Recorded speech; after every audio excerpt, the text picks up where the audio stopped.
Hey guys, I wanted to follow up on the events of the last few days in the crypto market, and it's been turbulent. And the one thing that really surprised me was that from all the people who followed the system or just actually signed up a week ago and funded their account, nobody complained. It really struck me as being a little bit strange because I expected the opposite. I expected a ton of people freaking out, panicking. What have I done? Oh my God, it's crashing just when I bought the top. And it kind of concerned me because in some respect, this is usually a good thing because if people are panicking, running around with their hair on fire, right, that's a good indication of a bottom in place. And so I thought about that, and it did concern me, but then I realized, wow, most of the guys who sign up actually had not purchased Bitcoin before or had not had a crypto trading account before. And maybe just bought it a few days ago, right? And so yeah, I'm sure a bunch of people, me included, I bought some actually that day as well. And there's some losses, but it's nothing really grave. It's not that most people that joined the system were sitting on tens of thousands or potentially hundreds of thousands of dollars in crypto, may this be Bitcoin or any of the altcoins. So and in that respect, the psychology that I found was kind of interesting, because I said, okay, I'm going to buy some, and I did buy some, which was very difficult actually, because many of the exchanges were down. Kraken was down. I couldn't even get in. I tried to buy some through the wallet, but of course that costs you 6-7% on a good day. And so I did buy some, managed through some other exchanges and everything, but you could tell there was actually a run. People were selling, but a lot of people are also buying. And so the equation here is now, is this a bottom? What is the psychology, right? Is this a bottom or are we going to continue lower? That's what everyone wants to know. Are we going to see a retest of the lows? And this is what we're here to evaluate. And we want to do this in a very scientific way. We don't want to just like engage in mental masturbation, which I always wonder about, right? Like just, okay, I want to think what I want to happen. No, this is not a bottom, right? The dream is not over. It's going to continue higher. And we don't want to approach anything like this. Wishful thinking never works out. It's not a strategy, right? Hope is not a strategy. So we need to really approach this from a quantitative, systemic, analytical, rational perspective that allows us to arrive at a good confidence level that our analysis is more or less not tainted by our own wishful thinking. So there's a few things I want us to look at. Well, let's start with the easy stuff first, and that's of course price, right? If you're looking at Bitcoin, this is quite nasty, right? I mean, if you scroll in here, that's quite a drop, and I have this chart set right now to log, but if I set it out of log, this looks pretty nasty. Right? Anyone who looks at a exchange chart right now today, they're gonna look at this and say, "Wow, this is crazy. This is the deepest correction ever." Well, numerically, yes, okay, but that's why I like log charts, because it gives you really the context of the experience, as they say. And here's the context of the experience. This is at least as deep. And this was quite violent, how this really, the market literally fell, Bitcoin fell off the plate here. Can see the impact created on here. So in relation to, for instance, what happened last March, right, during the onset of the COVID crisis, this is equally comparable. And then let's see what happens afterwards, right? And so it's just from a perspective of price action. We have a similar situation here where we have a pre-extended top here, but we were topping quite for a while here as well. See, we're actually topping here for quite a few months. It was trying, and then biff, right? It might have continued higher without COVID. Right? There was a catalyst, and the catalyst in this case was, well, the butterfly theory, right? That the butterfly in the Amazon flaps its wings and it kind of creates this chain reaction and that turns then into a storm, right? It turns into a hurricane at some point. That's the theory. Not sure it's true, but it's a good theory. I'm fascinated by these kind of things. Can we apply this to the financial markets? Absolutely, I think so.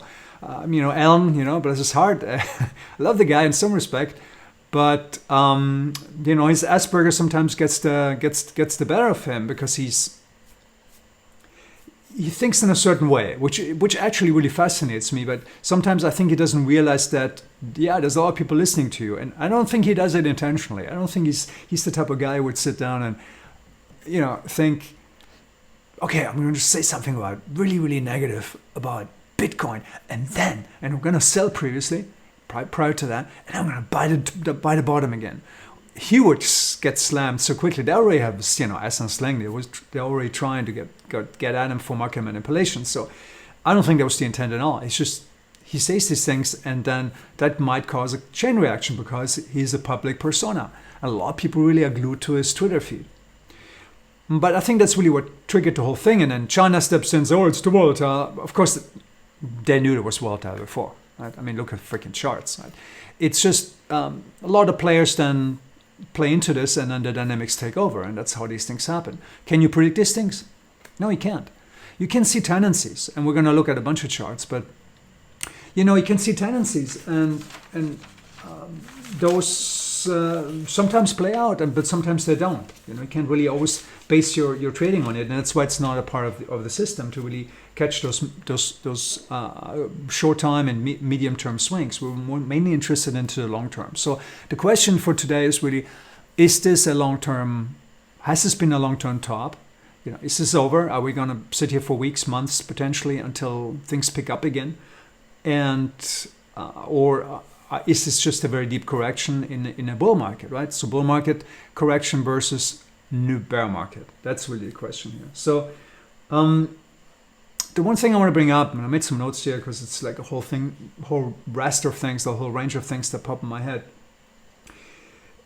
You also got to consider the sheer fact that many of us had a hard time getting into the market, because I've had several people email me saying, I'm going to try, I'm going to buy Bitcoin right now. And I'm like, yeah, me too. I wanted to buy Bitcoin at around 35, 36K. And I actually ended up sending a message to Scott. And I said, dude, if you came back, buy me some, because I have a hard time getting in. And eventually I did buy some. I paid the freaking fee for the, but I bought it at, I think, 38K or something like that.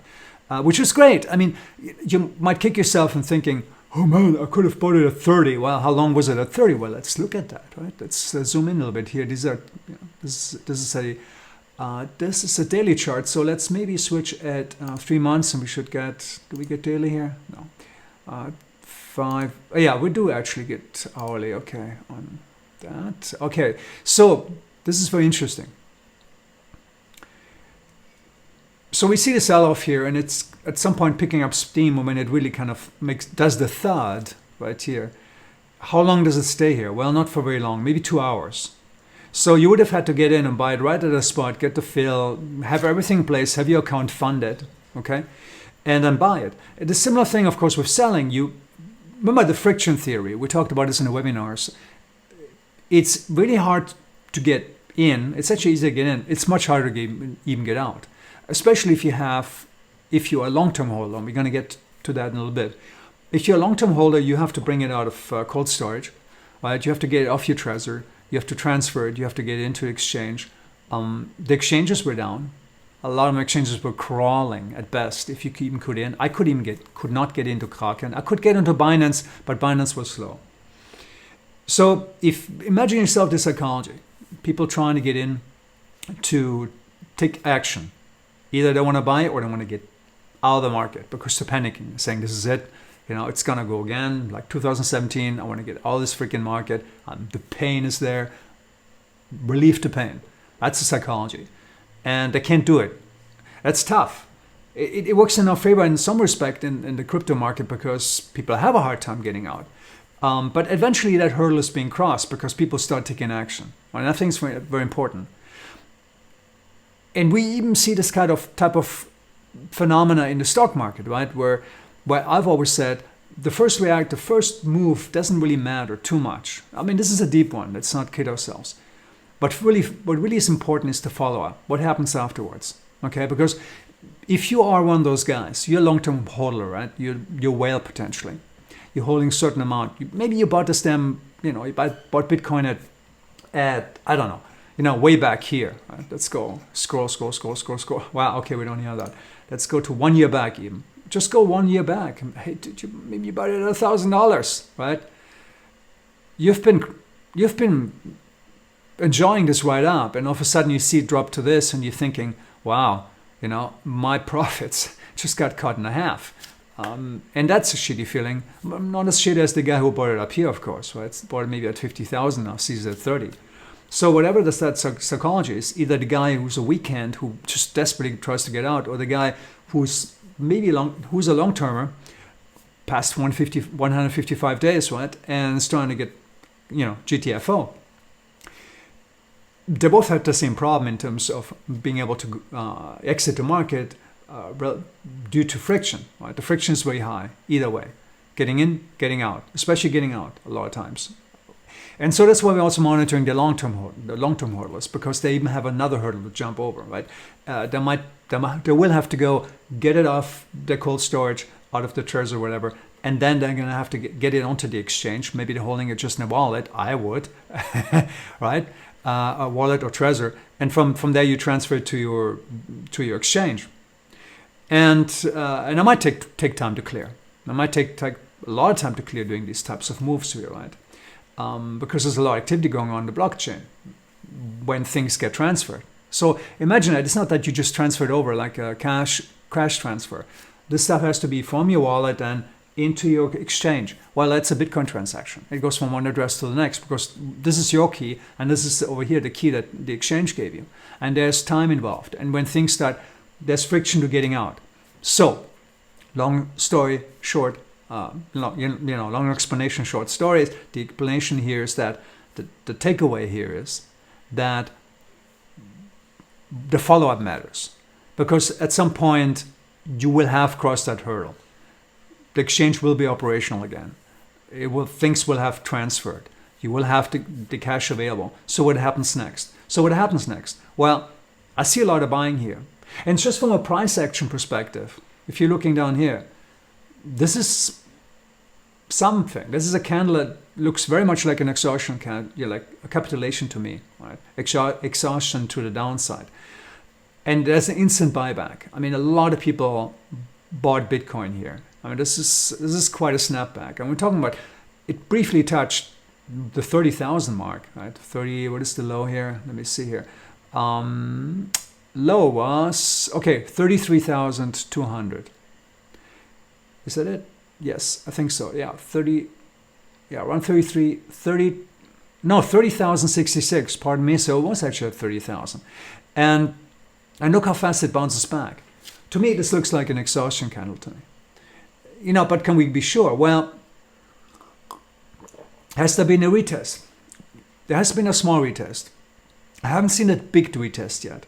So the next question I'll ask myself then is, okay, are we going to see a deeper retest? And that is definitely possible. How can we assess that? Well, let's look at prior precedents.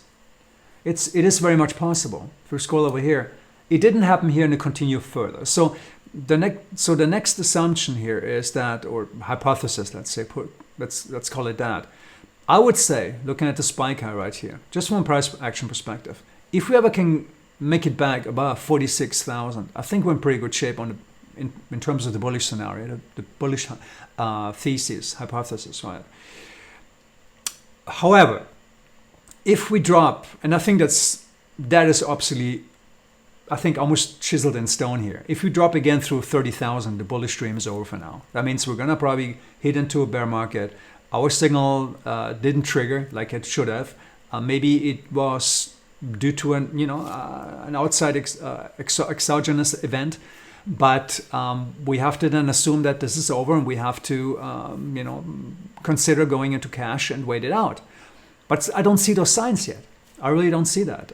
What I'm seeing here is a very, very mighty bounce, and we have the potential to paint something like this, which was by all intents and purposes, by any definitions, this was quite a nice retracement, very clean, and it continued quite a lot higher until we actually saw a high, a medium-term high, until we got into all this messy business here in 2000, what is that?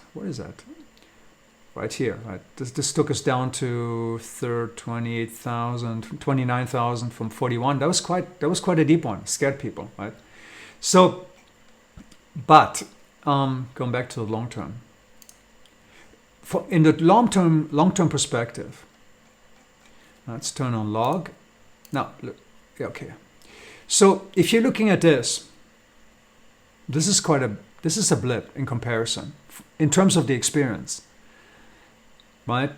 Because this was much deeper from a drop from 267 to 48. That really was a painful experience. It doesn't sound like much now, but if you held a lot of Bitcoin, you felt that. This was more of a slow, steady grind lower, but it got you from 1,000 to, what was that? I think 200 something.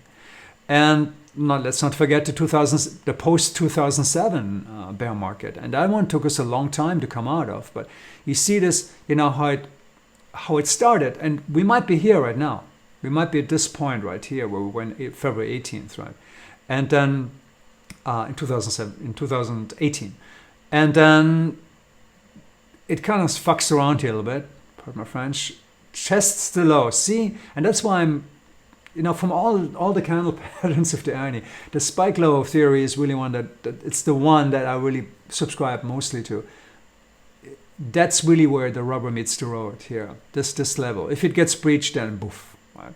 And then you never know. You might get another one, but at minimum, the game is over for a while. The odds when this moment happens, this is really the point of recognition, right? Normally, there's a gapping action as well.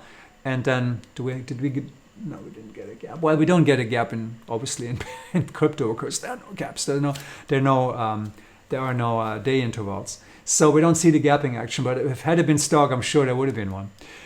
Anyway, so that's just in terms of price point, and so it's so we talked about the friction and the get in and out. We talked about the psychology a little bit earlier. And there is Google Trends is a very good way of kind of evaluating these kind of psychologies at work, right? Because you get to interrogate Google. Let me actually move this over a little bit here. We'll make it. Yeah, I think I'm just going to do it like this right here. Google Trends, okay? And you basically can search for any type of terms that interest you, that people would be looking for. Well, buy Bitcoin is definitely one that is applicable here. And Bitcoin, in 2017, everyone, their grandmother wanted to buy Bitcoin, and with in late 2017, look at the spike, and then for the next 2 years or so, almost nothing until like early 2020. It's been dead, right? There was no interest. And of course, as soon as prices go up and it's in the media everywhere, everyone starts, reading the news. Everyone wants to get the beak wet, right? Everyone wants to jump on the speeding train and the speeding bus. And I would have actually expected this to be a lot higher, but look where we are. Excuse me. Look where we are. We're nowhere. We're nowhere clear. Nowhere near where we were in 2017, late 2017. It's nothing. So, sell Bitcoin. Let's look for that. Sell Bitcoin. Well, I think it would be the same thing, right? Sell Bitcoin, buy Bitcoin. Well, let's just take a look at it. Okay. Today would be nice. Not happening. It doesn't exist. Okay. I don't know. Oh, there you go. Took a long time. Yeah, similar. Sell Bitcoin. A huge spike here in 2017. And a similar pattern. Okay, let's look for Ethereum. Buy Ethereum.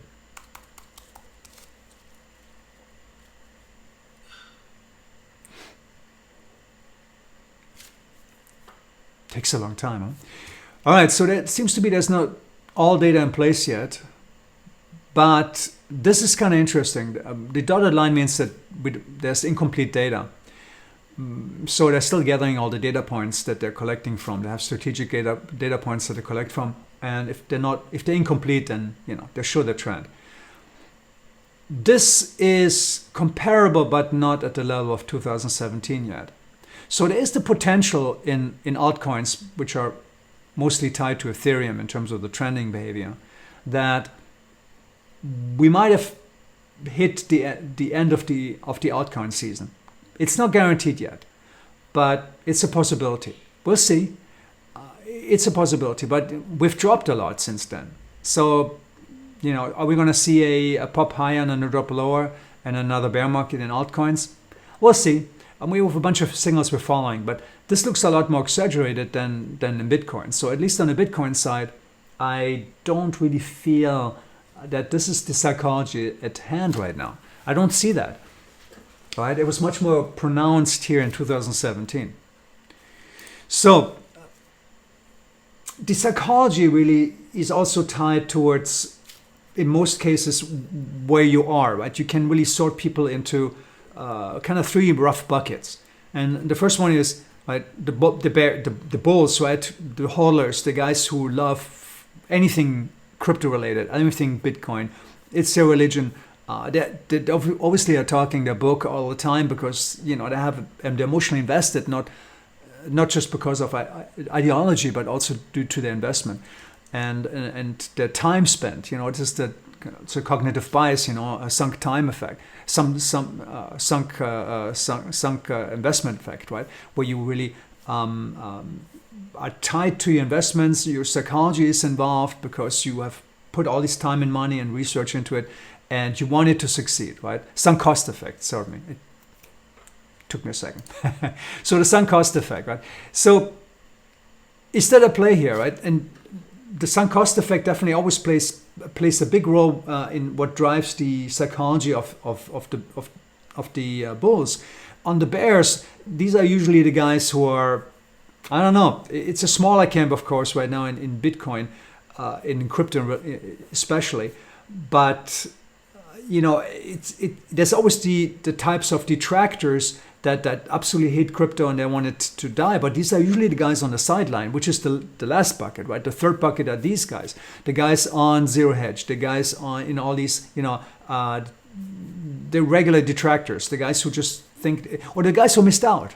Maybe that's you. Maybe deep inside of you, watching this, you missed this whole ride up, and you always thought you always knew it was all bullshit. And damn it, those guys deserve it now. If that's what you're feeling, that's you, right? You want those, Muppets who completely missed out on the gravy train. I'm sorry, right? And this is a great moment for you. So that's the third camp. That's the third camp, and we actually have data on this kind of stuff. So let's kind of hop over here, and I have to resize the window a bit again, kind of fit all this into the 720p. All right, here we go. So there's a bunch of things we're going to look at, and they provide us with, let me actually kind of do it like this. Okay, sorry. I need to be able to kind of hop around here. So what we have here is the number of unique addresses holding at least 1,000 coins. So we're talking about, the whales, right? The big boys, the guys who are holding a lot, or maybe guys who were smart or had foresight or lucky bastards, who bought the stuff way back, right? Way back in 2011, 2012, 2013 even. And they've been holding a lot of coins. Maybe they bought more on the way up, okay?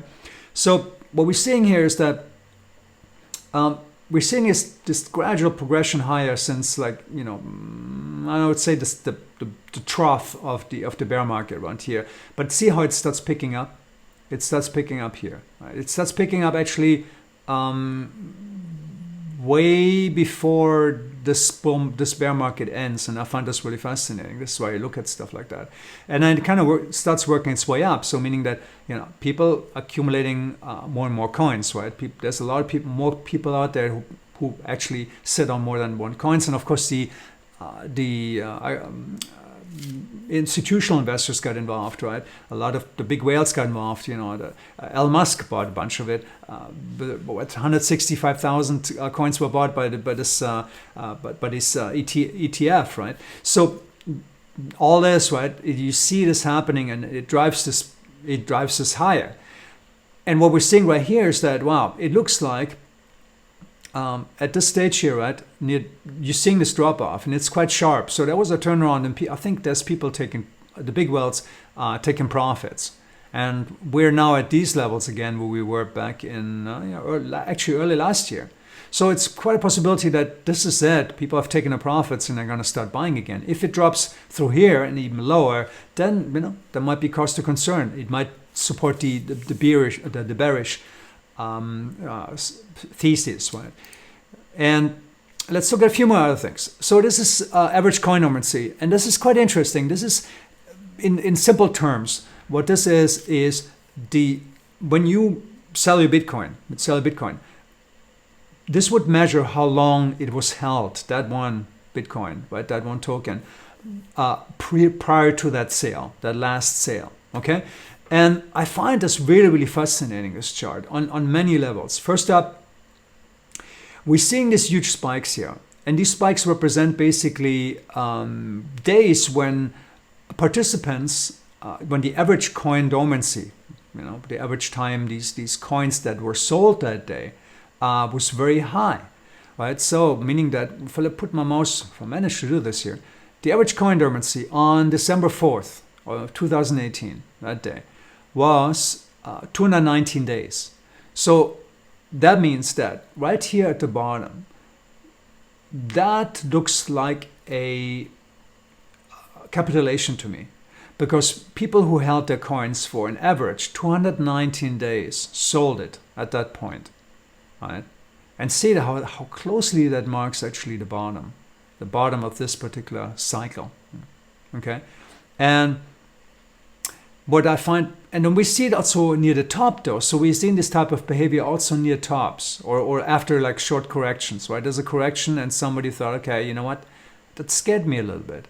I'm not too happy, what just happened. I think maybe we're gonna get out, or maybe it's just a handful of participants. But there was this one here, this one spike, and I can't really move my mouse over it. Maybe I should zoom in a little bit. Hold on. I wanted to show the whole thing for a reason, to provide more context. All right, here we go. So right here, okay, I don't know. I can't get my mouse over it. It just drives me nuts. But it's obviously in the same range of this right here, and you can tell there was a big sell-off among the whales, and from then on we see another sell-off, then another pop-up higher, and then the trough right here when Bitcoin hit around the 4,000 mark, right, 4,000 something, which was the bottom until now. So I find this fascinating, of course, right? So we see these spikes on both ends, and what stands out on this whole chart? Look at it for a second. Is there anything that stands out to you?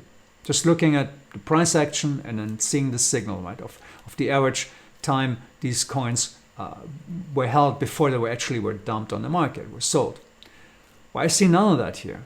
I see some of a spike here, right? I see some selling near this particular peak here, but then it drops right away. People start buying. And I see another little spike here, but nothing on these levels. Nothing that we saw. We're not even close to what we start seeing here in like July 2017. What this tells me is that the hodlers are holding it fairly strong, right? Even through all this. And if we zoom in here, it takes a little bit. Don't know. Okay. Here we go. So if you're looking at this here, note that it's actually going down, right? So who's actually selling here? Who is selling? Well, think about it. If you just bought Bitcoin a month ago, 2 months ago, are you weekend or are you strong hand? Well, are you gonna be a weekend because you just bought this thing at 50,000, maybe you're at 65,000 or 64,000, whatever it was at the top here. You bought it maybe right here, right? 59,000. these are just the closes, so it actually spikes a little bit higher. This one is 63,000. Maybe you bought it right here, and now it dropped to 30,000, and here, you basically shat yourself, right? you looked at your account and the pain. And if you're not a good trader, if you're not an experienced trader, if you're just some retail dude who just put maybe mortgage his house to get in there, this is painful. And so these guys might be selling, but the long-termers are not. And I find that is very, very, that's an indication to me that, I don't think so. I don't think we're really at the top, when we haven't reached the top yet of this bull market. It doesn't look like it to me. But again, price action always is king. So if we're dropping again through the previous spike low, then I would definitely entertain that hypothesis. So we have a few more charts to work ourselves through. So this is one that I find fascinating as well. These are actually the percentage of coins, bitcoins held on the exchanges. And as you remember from the webinar, as it went up, right, the market went up and up, and here it was accompanied actually by a consistent drop in coins that were held. Now, am I surprised to see this pop higher? No, because exchanges had to, get their hands on coins and move coins onto exchanges. Coins were moved onto exchanges during the sell-off. It does happen though. I'd start seeing this pop higher a little bit earlier, right here already. So this was a little bit an early alarming sign. It was an alert. But what do you do? I mean, it might just drop from here, because I'm not going to say, hey guys, we're going to pull, everyone going to go in cash now because, this indicator is going up higher. It would be foolish, and I might be wrong, and many times I would be wrong, right? I would be wrong on many occasions. And would have been wrong maybe here. I don't know, it's the wiggle, or maybe this wiggle right here. Could have continued higher, and then it would have been super clear to everyone, But, I might have missed out on this little thing here, but I might have also missed out on this juicy ride all the way to the top. So, but this is something worth noting. And if this continues higher, then we might have a problem. But so far, I think if we breach through here, right, through this kind of mark here, until we breach there, I would not be overly concerned yet. So, on this one, I keep my eyes peeled on this one for now. Next one. And UPL, right? So this basically is one of our coin indicators, short-term holders, basically net unrealized profit versus realized profits, right?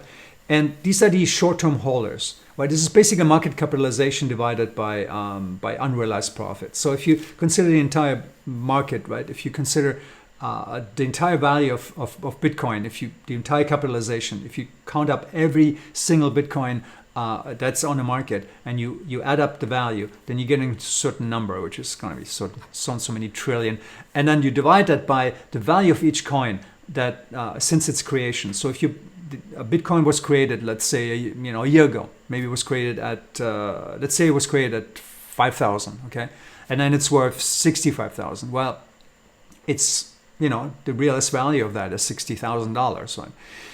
So that creates the ratio of those two numbers creates this chart and of this graph. And then we have thresholds that we use that allow us to determine when things become so overbought, oversold. It's kind of I wouldn't really like to use this term. Let's say when greed becomes excessive. And when greed becomes excessive, then we usually head for the hills. That's our cutoff point. The same on the downside. If greed becomes, if fear becomes too excessive, then we know, okay, we might have hit a bottom. So where we are right now is, where are we? Let's take a look here. On the short-term holder side, we were up there. So I think we were definitely due for a correction. We didn't know exactly when it would be coming, but we were in the range where usually corrections can happen. Do they always happen in a great scheme? No. Sometimes they're like just little sell-offs. There were sell-offs like this here. Right? Sometimes they get deeper, like here. So it's really hard on the short-term side. This is more like an indication of what's going on in the mind of the average short-term holder. You know, the guys who bought it maybe 6 months ago. Anyone who bought it less than 155 days ago, basically, you know, Bitcoin, and holds it from there. So they paid 155 days ago for that Bitcoin, and that's what they're holding, you know, on average. And the psychology here is, well, you know, if I'm going to zoom in a little bit here now. Yeah, that's quite deep. And a lot of times we see bounces in that area. And I think, quite honestly, if the short-term holders drop through the zero mark, then we might see a more extended wipeout. But I think for now, there's still quite a possibility that we might fuck around here for a few more weeks, for another week, 2-3 weeks, who knows what, and then crawl our way back higher. Still a possibility, absolutely. Now, this is the same thing, but this is not short-term holders. This is just, you know, unrealized profit loss. And, see the color coding down here: hope, fear, optimism, anxiety. That's why I call it greed index. And you see up here, right, the peaks, right? The euphoria, greed. We didn't reach that. We were close. We were close, for the record, okay? But we were close here as well. You know, we have had instances where we got pretty close. So where do you draw the line? I mean, you draw the line here, or you draw the line below here. You know, once you start making exceptions, then you have, you know, if you, let's say I would draw the line right here, then I have many more opportunities to get out of the market, but then becomes more of a medium-term trading system. And that's not what we built. So for now, we are in a situation where we might bounce here. See these bounces here? We dropped, and then sometimes we go a little bit deeper. We haven't even seen that yet. It's a possibility this might happen.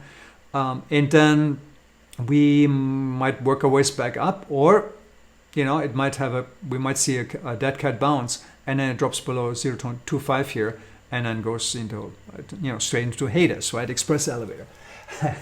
So we haven't seen that yet. For now, there's still a bounce scenario. There's definitely still the possibility there. This is actually another one that I really like. Let me kind of resize that. So this is UTXOs. UTX it stands for unspent transaction output, right? And see, the UTXOs, basically what they are is when you are, let's say you're paying for something, right? And you are in your wallet you have 1 Bitcoin. Right? And maybe something costs, I don't know, 0.01 something Bitcoin. You pay with that. The way it works with Bitcoin, not in Ethereum, by the way, is that it's like, you know, giving somebody a $20 bill, right, or $100 bill, and then you're getting change back. So in the ledger, right, it gets basically distributed, and then what you get back, that's a UTXO, right? Unspent transaction output. So the UTXOs, if you kind of measure them on a percentage basis, right, how many of them are in profit, you see there's quite a nice line here, right, where we see a threshold, you know, that when reached, right, where we see corrective action. And on that end, I've been actually monitoring this for a while, but I kept seeing this bounce, and then here's the first one, right, and then it recovered. And this was, for me, like, okay, this is really going to be the crucial point, right, in terms of the correction. Because remember, it's always the follow-up that really matters. And then we did get the follow-up. So yeah, absolutely. On the short-term side here, there's a potential we're going to see a little bit more selling. The selling might not necessarily drive prices lower, which it might just be a sideways range for quite a while. And that would most likely get us from altcoin mode into either Bitcoin, Ethereum mode or cash mode for a few weeks. Hard to say. We'll see. If it bounces here, which it often does, right? We see these quick wipeouts and then it continues higher, then we're good to go. So we kind of have to keep an eye on this one as well. But this is one I'm sure I'm falling more on the short-term side. I didn't bring it in our system because otherwise it would be too busy. You know, it's just we can't really, again, trade every wiggle. You always have to understand the underlying concept, right? What we're trying to do here with the system is accumulate Bitcoin. It's not to avoid dollar, corrections on a dollar basis. The goal of the system is to accumulate Bitcoin, because we have a belief that long-term Bitcoin is a financial instrument that with a future that has the potential to have global adoption, a commercial widespread adoption, and this is the time to get in. Very simply, right? So this is our underlying premise. This is our tenet, right, for the system. We want to accumulate more Bitcoin. That's what most participants who sign up want to do. We want more Bitcoin. And that's what the system is geared to do. The system is not geared towards avoiding fiat currency corrections, right? That are, within ranges. Of course, if your Bitcoin becomes worthless, then the whole point is moot, clearly, right? I'm going to turn my email off, my email client that keeps blinking at us. I'm getting too many emails every day, guys. So here we go. So this is something we're definitely following. And it's something I might eventually turn into a more medium-term system, but it would be a different type of system. Because what I don't want everyone to do is to kind of start looking at that and try to guess. Because I mean, if you zoom in, you can see, right, how easy it is to jump in and out, and then if you do that, then you oftentimes miss some really, really nice profits, and that's not the goal of the system. So, okay, there's a few others I want to take a look at. That is MVR Visa. That was a Z-score, right? It is basically, says it right here, basically it's kind of like the VIX it's the VIX for Bitcoin. And it basically, Z-scoring something is putting it into relation. How far away from am I in standard deviation terms, right? And so when I'm far away from the median, right, in standard deviation terms, wow, that's quite some. We were quite a ways, right, here in the late 2017 era, right, before things fell apart. And when I compare that, right, well, we were kind of way up here, but are we anywhere close to where we were in 2013, 2014? And in 2017 and then into 2018, no, we weren't even close to that. And that's why I'm, this looks deep, but look, if you were here, this looked pretty deep as well, right? That was quite a nasty sell-off. Maybe it was not as deep as the one we got just the other day, but and it was screwing around for a little bit here, but prices continued higher. So we still have potential for this scenario to continue playing out. But yeah, again, if this. No, there's no revision here. I think there's no disclaimer. I think I don't think that we're here. I don't think that this is the onset of a new bear market, because the psychology wasn't there yet. We didn't have this yet. The excessive buying wasn't there yet. Compared to also what we saw, with over here, right, with the Google Trends. I don't see it being anywhere close to that. So. This is really a good one. Spend out profit ratio. I have to explain all this. So I have the explanation right here. It's basically the output profit ratio computed by dividing realized value in USD. So how much money you've actually realized, similar to what we did previously with NUPL, right?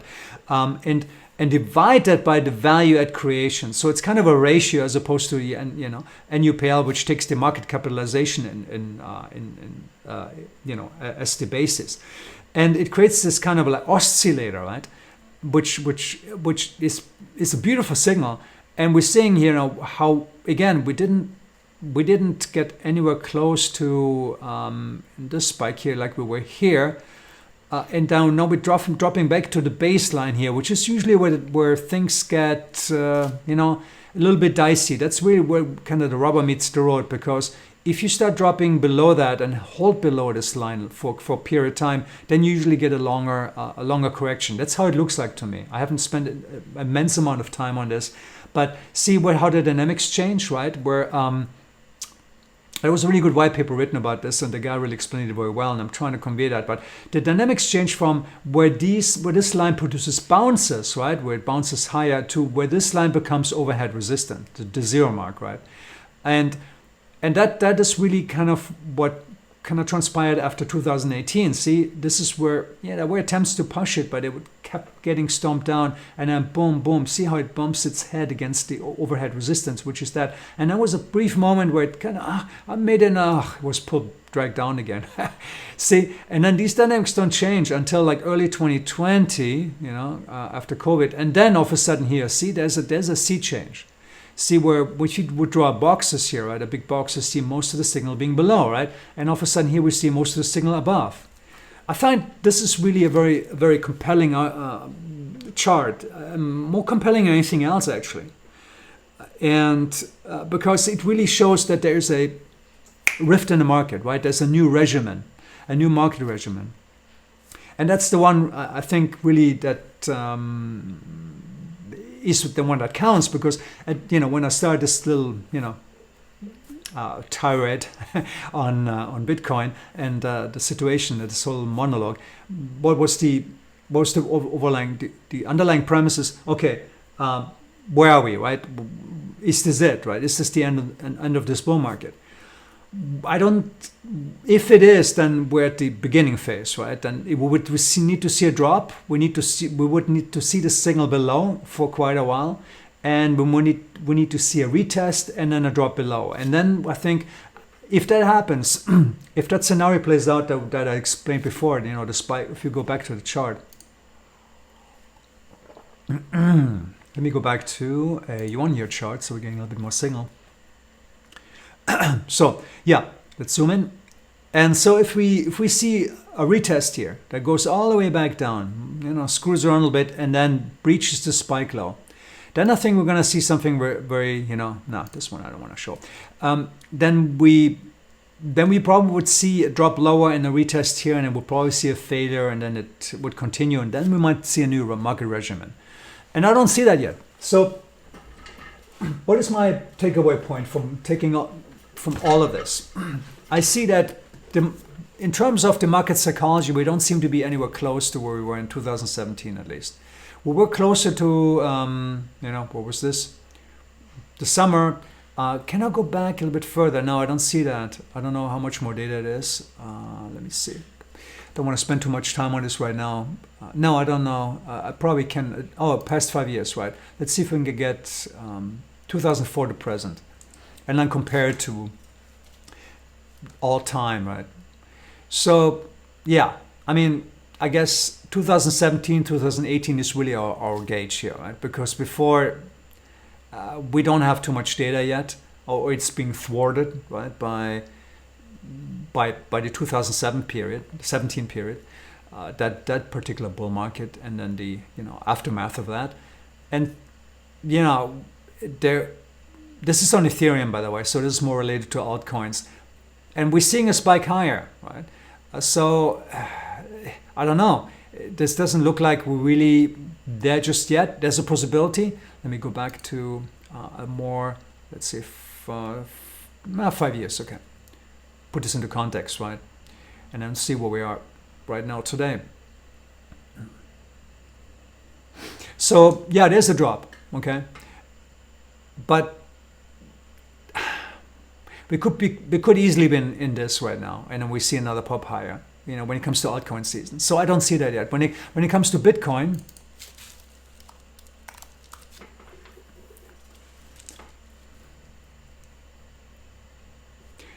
so it's not even close. That's why I have a hard time believing, especially in the context of all the other indicators we've seen, right? And this is stuff that a lot of people follow as well, right? That drives a lot of psychology, especially among the heavy hitters and the people who really move markets. I don't see that. I don't really see us at the end of the bull market at this point. But, and that's my disclaimer for the day, price action always trumps everything else. And that's why I need to go back to that. That's where it turns on the dime right here. If you drop back down to below 30,000, I think then we have to admit to ourselves that this bull market is over. We're gonna probably go lower. Where we would go after that? Well, okay, since you're here, right? Might as well go there. All right. I think we will probably go to something like 18,000, 20,000 easily. We might even go down all the way to 16,000 here. And if things go really bad, So these are the two levels I see here. So we're on 10,000 or plus minus 18, 19,000. So that's what await us if we drop through 30,000 again. I think it's a very simple perspective, and we would see also the psychology adjust accordingly. I mean, all these indicators I just showed, they would fall into place. SOPR and UPL, all this kind of stuff, right? The disease score, and we would see.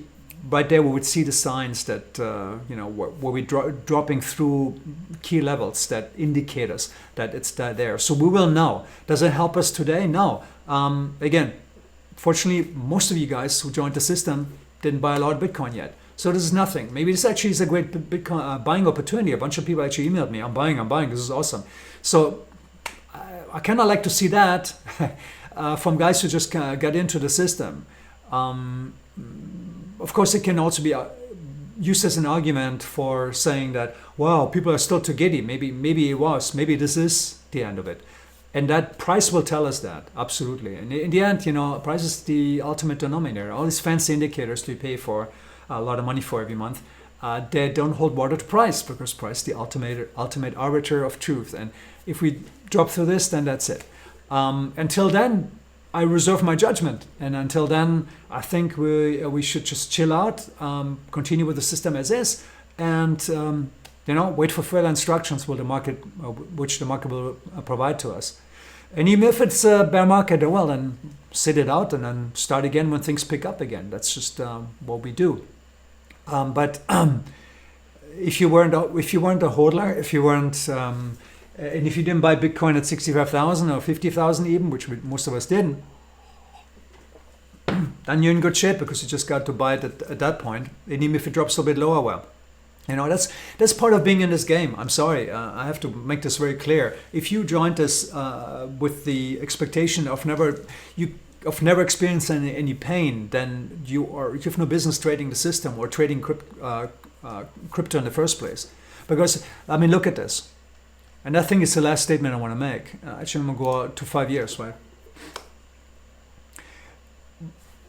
Expectations. We need to really manage our expectations. You can't expect to participate in a market that goes in 1 year from what is that, 6,000 whatever, last March, 5,000 something to frickin' $65,000 in valuation, and never experience any pain. It's just, it's the price of admission, people. Price of admission. That's just what, and we were clear about that. You're gonna see 30% wipeouts. You're gonna see 40% wipeouts.